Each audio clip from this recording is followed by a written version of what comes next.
started this about 3 or 4 years ago, because my own lodge in Caledonia was running into some problems.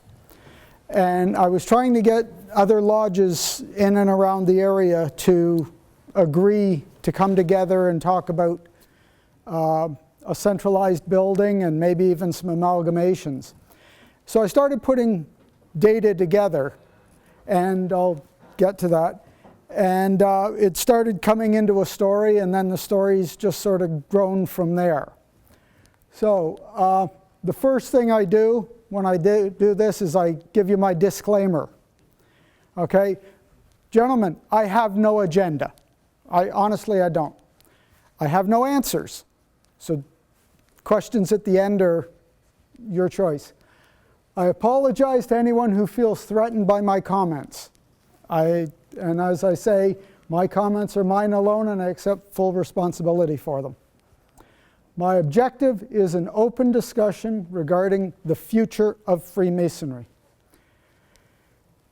The data that I used is a picture of Hamilton District B from 1973 to the present. And there's a reason that I did that. In 1973, Hamilton, the 3 districts of Hamilton were formed. So it gives us a continuity of time frame, plus it is within the time frame of everybody, I'm guessing, of everybody's Masonic career. Unless you've been in the craft more than 40 years, we're all within that time frame. The source of the statistics, he's right worshipful now, but Michael Jenkins, Grand Historian. I didn't make up any of these numbers. They all came from Michael. All I did was interpret them. So if you disagree with my numbers, talk to Mike. As I said, and the information is representative of the province. Now, the title of my speech when I give it is Tomorrow is Now, and I'll actually get to that at the end as to why I picked that title. But while I'm giving my speech, I'd like you to think about where are we going wrong, what can we do to change it, and the last and the most important one, what is the critical number of members for a lodge to survive? So let's look at some basic definitions, and we already heard from the speakers this morning, but I just want to reemphasize. Management, that's really when you're just working within the bounds that you've been given. You're doing things on a routine basis, you're following the rules. Leadership is going from one paradigm to another. You're taking the organization from one set of existence to a new one. And what we want to talk about is leadership. So, if you all read your agendas for today and it says long-range planning, if you thought I was coming to talk to you about this, you're wrong. Now, don't get me wrong. This is the Grand Lodge Long-Range Planning Toolkit. It's an excellent document. It is. It is an excellent document, and it lays out for each lodge what they need to do to have a long-range plan to ensure success. But what I want to really do is show you why we want to do long-range planning. So, what is the objective of a long-range plan? A lot of times you go to a lodge and you say, do you have a long-range plan? Well, the master has his agenda for the year. That's not a long-range plan. That's exactly what it says. It's a schedule. It's the annual schedule. We have our election, we have our official visit, we're going to do this, we're going to do that. That's all you're getting.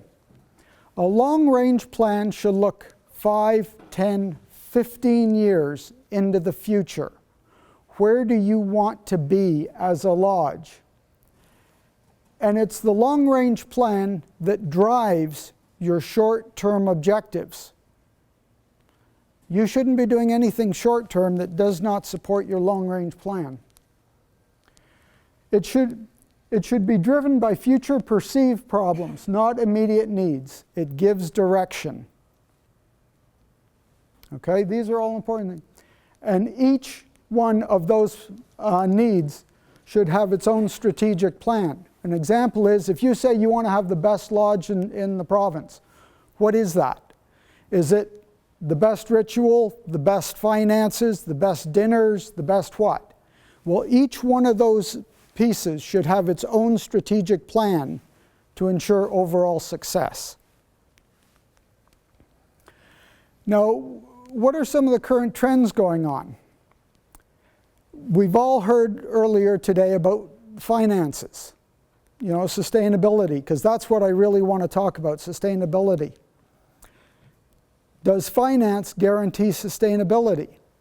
According to the condition of Masonry, now my numbers will vary a little bit from Richard's because his numbers are more current than mine. I take all my numbers out of the Proceedings of Grand Lodge, so my numbers are only good to December 2013. The proceedings for last year, not quite out yet. 44% of the lodges in this district have more than $25,000 in their bank accounts.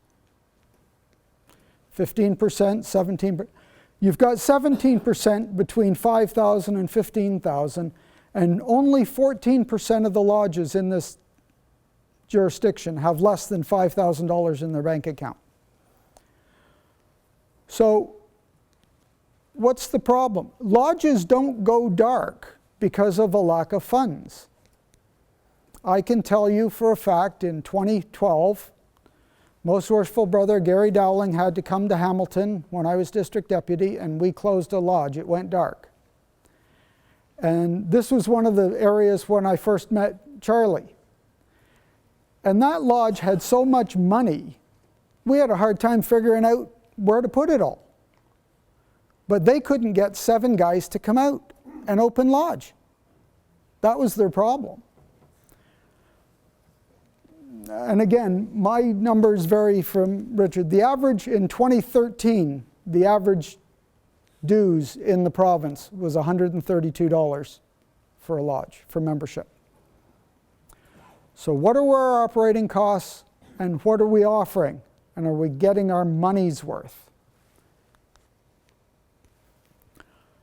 So that's one question we've got to consider going forward.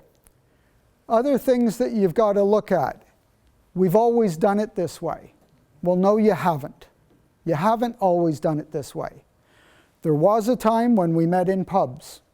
There was a time when we did work by candlelight.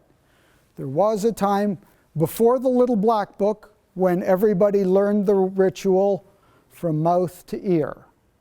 These things have all changed. Now we go do electronic summonses. We keep our records electronically. So times have changed. We have to change with them.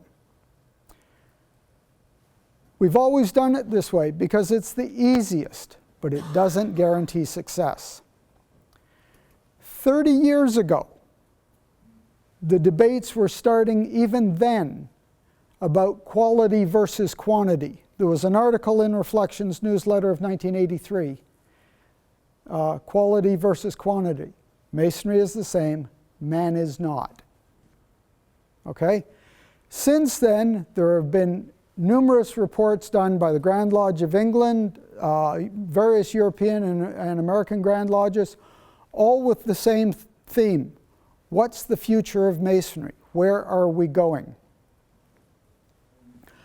Now, what I want you to consider is that, again, according to the condition of Masonry, you only have about 20% of active members in a lodge. Okay, and these numbers become significant as I go through my presentation. So, in 1998, the 2 districts in Ottawa prepared a paper, and I've got it with me if anybody cares. They've prepared a paper about the condition of Masonry, and they've been talking ever since about maybe going back to 1 district. Merit and ability. We've heard about this one already today. You talk about a lodge and you say, how are you doing? And the lodge says, we had 4 new members last year. And then the next word that usually comes out of their mouth is, as soon as these guys get their third degree, next year we're going to put them in the chair and we'll have a line of succession going. There was a time when if you wanted to be master of the lodge, you had to work for it. And what you're telling me now is that before a guy's even finished getting his degrees, he's already good enough to be master. So you're already putting him in the line of succession before you know what he's capable of. And then when he gets to be master in 5 years, because he's jumped all over the place, and he can't open lodge, you get the old past master sitting in the corner going, this guy's no good. Well, what did you expect? You haven't mentored him. You didn't give him time to learn the craft. He hasn't had time to assimilate, learn the work properly, because you've been in a rush to get him through into the chairs, because that's where you see the need. Remember, not everyone's meant to be master, just like not everyone's meant to be a Mason. So now I get into the statistics of the Hamilton B district. So what I did was I looked at 1973, which I said was the starting point. Grand Lodge had 117,000 members and 639 lodges. So the average lodge in the province, simple math, 183. District B in Hamilton had 3,557 members, 14 lodges for 254 members per lodge. By 2013, Grand Lodge had gone down to 43, almost just under 44,000 members with 548 lodges. So the average lodge went down to 80 members. Hamilton District B, the average right now is 87. And technically it came up a little bit because of the year that we had to close a lodge. So instead of dividing by 12 now, I only divide by 11. But the important thing is, if you look at that average lodge of 80, remember a couple of slides back, the Committee on Masonic Education says you get 20% participation. So I'm going to keep the math real simple. I'm going to go with 25. I'm going to give everybody the benefit of the doubt. So that means of 80 members, I have 20 members coming out to lodge. Of those 20 members coming out to lodge, 14 of them are going to be officers. So I've got 6 side benchers. Is that sustainable? This is what it looks like graphically. This is District B average lodge sizes, and this is Grand Lodge average lodge size. And you notice Hamilton District B you'd consider was very strong, and over time it's come right back down to the provincial average. That's what it graphs like when you look at the numbers year by year, and that's just a 40-year span. In 1973, now here I'm talking about men's max and averages, the high was St. Andrew's Lodge with 584 members, double what the average was at that time. And the low was Lincoln at 79. By 2013, Wentworth Lodge is now the high at 168, and Enniskillen is the low at 39. So we've gone from an average or a high of 584 down to a high of 168. Do you see the trends that we're creating? If you look at this is the men's max and averages. That's just all the lodges. That's the maximum, the biggest lodge in the district. That's the average, and that's the smallest lodge over that same period of time. But the big lodges are getting smaller. We are getting smaller. So you talk about averages, and you say the average for Hamilton District B is 87. that would put you right about here. You've got 2 lodges that are actually above the average, holding everybody up. All the rest of them are right down there. They're under the provincial average. So again, we're talking about sustainability. So as I say, this thing has grown on me over time. I was asked by the brethren in District A, what did their graph look like? So I graphed it for them. And that's their average. And the provincial average. District C, same thing. Total memberships and average size of lodge. So I was then asked, let's look at this thing provincially. Brethren, this is Grand Lodge over the past 150 odd years. Okay? This is when Grand Lodge started. It came up. That's actually the Second World War. We peaked in 1961. That's when Masonry peaked. This is the number of lodges that we have from the beginning, going up and coming down.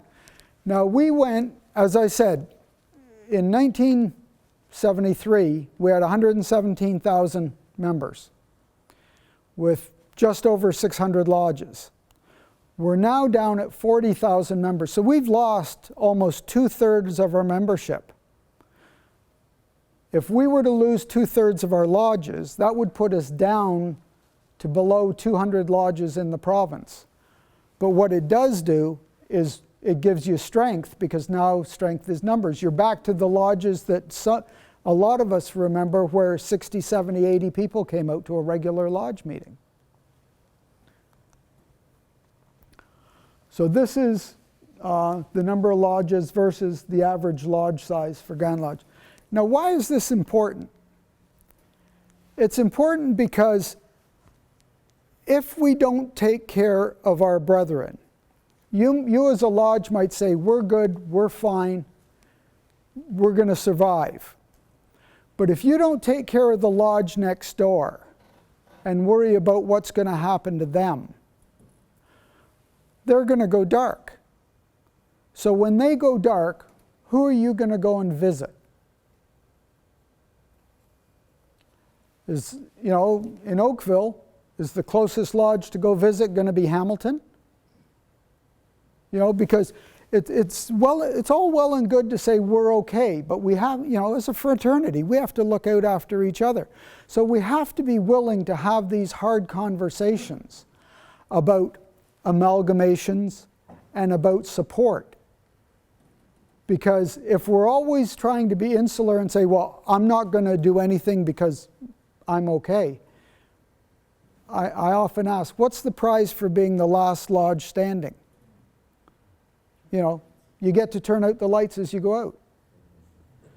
But we are on a trend that we have to look into the future, because if we keep going the way we are going to go dark. You can sit and you can argue and you can say, not my lodge, and that's fine, so long as you understand the repercussions of that, because the other lodges it will happen to. The statistics are there.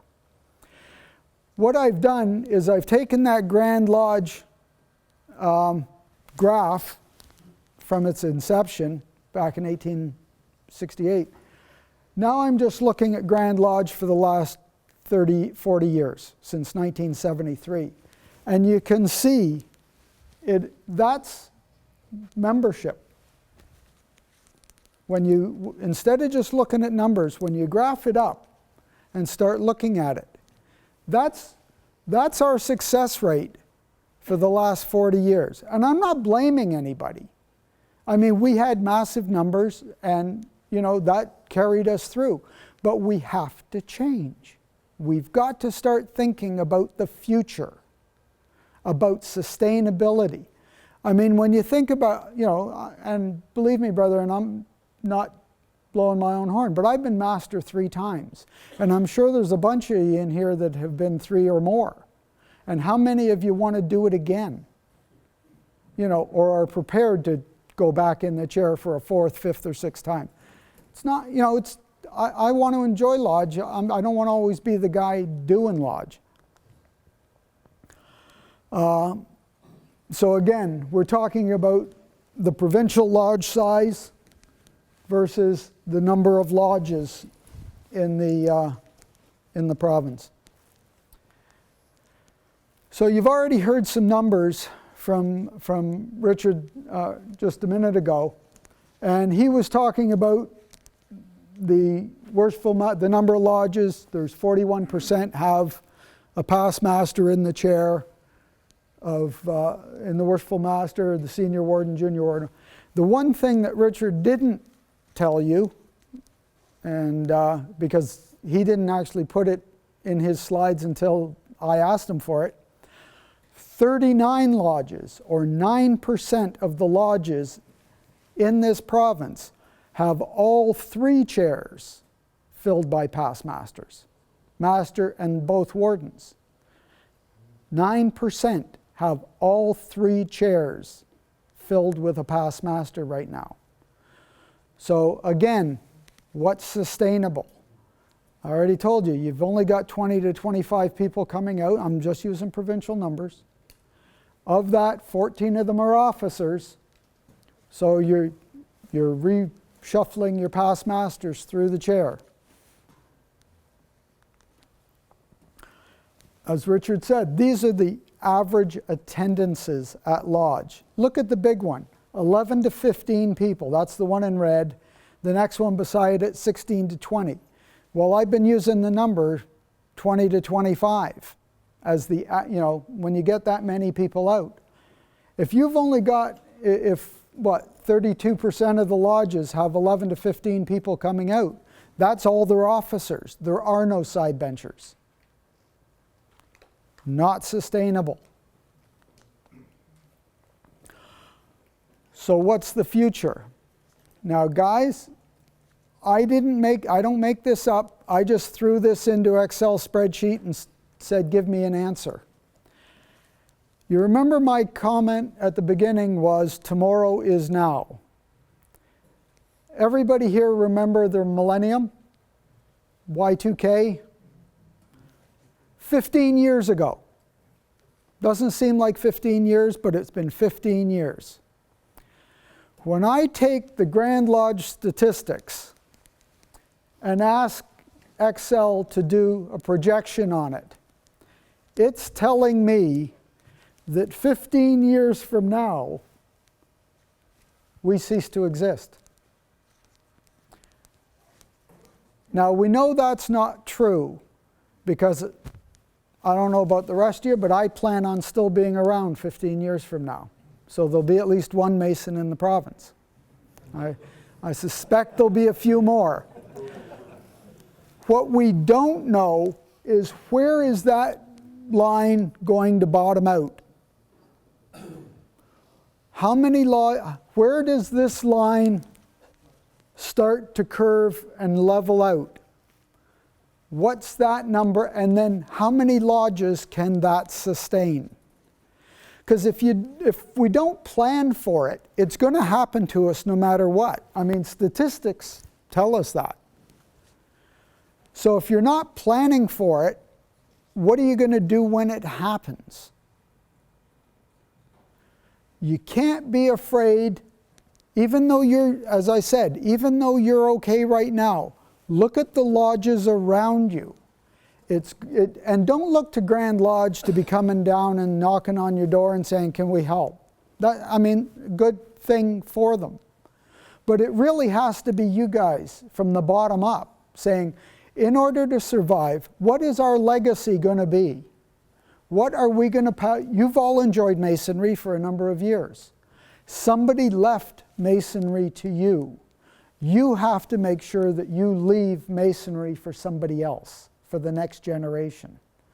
You can't be sitting there saying, we're okay, we won't worry about everybody else. We'll just, if some lodge comes to you knocking on the door and says, we're in trouble, can we amalgamate? It shouldn't be, well, we're going to keep our number, we're going to keep our name, and you guys can just join us. It should be an equal for the good of the craft, for sustainability. They're maybe bringing in new members, young guys. Maybe they can give your past masters who've been through the chair 2 or 3 times relief and give you a break. They're bringing something to offer. So meet them as equals. They're brethren. Don't try to be heavy-handed on saying, well, we're okay, so we don't really need you. You do need them, because when they go dark, who do you go visit? So for the future, lodges have to look at how they're going to continue to function. I mean, again, it's not about money. It's not about ritual. And it's not, it's about having enough guys interested and taking part and participating. And don't tell me we've always done it this way. Last year, the Grand Master had a gentleman come and speak, and he talked about observant lodges. And they offer value for money and exclusivity. And maybe we've got to get back to thinking about that. You know, as Charlie alluded, I had the privilege or the opportunity when I was living down in the Caribbean. I was a member of some lodges under the Grand Lodge of England. And when you went to lodge at night, you bought your dinner. But when you sat down to dinner, you got tablecloth, cutlery, a plate, a hot meal, wine on the table. It was a sit-down dinner. It was enjoyable. Think about it. If you've been at lodge and you come out of a degree at 10 o'clock at night, and somebody says, well, come on, we've got coffee and cookies waiting for you in the banquet hall. And you're going, not worth me staying. Why? I'm going to get in the car and I'm going to leave. You're missing half of what Freemasonry is all about. You really want to stick around and talk and be fraternal. So you've got to offer something.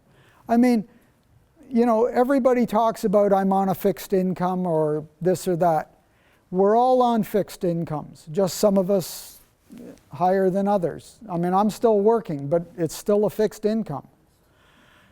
There's always money to go play a round of golf. There's always money to go curling. There's always, hey, if Masonry has been an important part of your life, it's worthwhile investing in even today to ensure that it will be there for the next generation. A strong lodge can plan.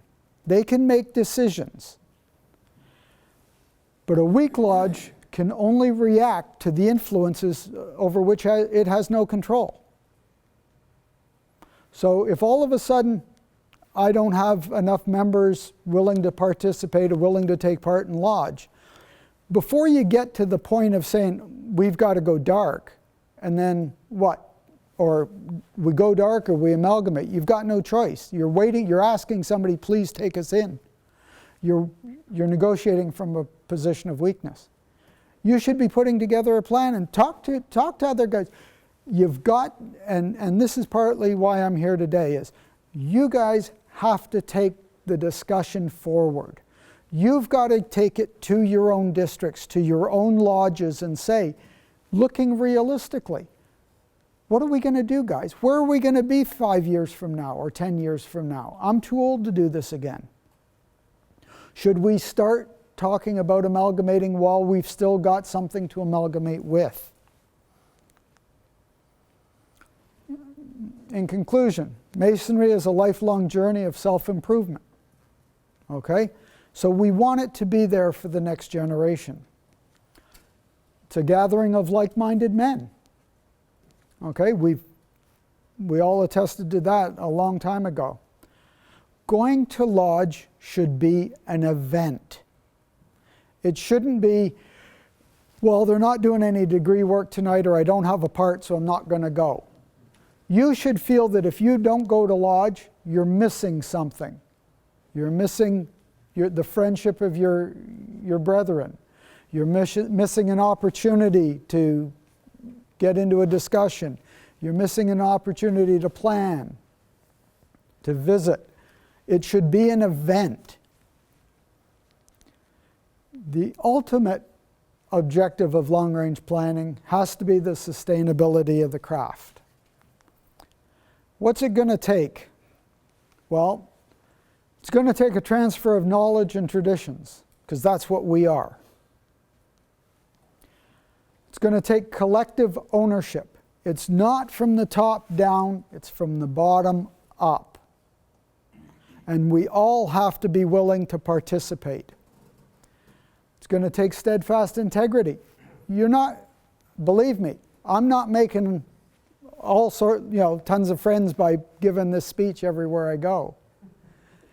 I get into a lot of good, I do enter into a lot of good discussion though. I believe in what I'm saying. I've looked at the statistics, that's partly what I do for a living, and I can't ignore them. So it's going to take steadfast integrity. You've got to be true and just say, look guys, you might not want to hear the numbers, but this is what they're telling you. And unless you do something different, unless you're willing to change, that downward curve that we've been on since 1961 isn't going to magically turn itself around. So it's going to take courageous change. It's going to think outside of the box. That's the leadership part. You've got to think outside of the box and say, what is it we want to leave behind? What is it we want the craft to look like in 5, 10, 15 years from now? Not the individual lodges so much as the craft. That's what we're talking about. Because slowly, if we don't do something, slowly every lodge will start to go into darkness. And pretty soon, we'll be just about gone. So the last slide, and I like the quote that I found from John Assault. Our greatest responsibility is to be good ancestors, and that's what we are going to be. Eventually, for the next generation, we're going to be the ancestors that brought it forward for them. So at the beginning I asked you, where are we going wrong? What can we do to change it? And what is the critical number of members for a lodge's survival? And that's what I want you to think about. You've got 20 guys, 25 guys provincially coming out. Is that survival? Is that sustainable? Can you continue your lodge for the next generation with those numbers? If you can't, then you've got to start thinking about what are we going to do to ensure that at least Masonry survives within this province.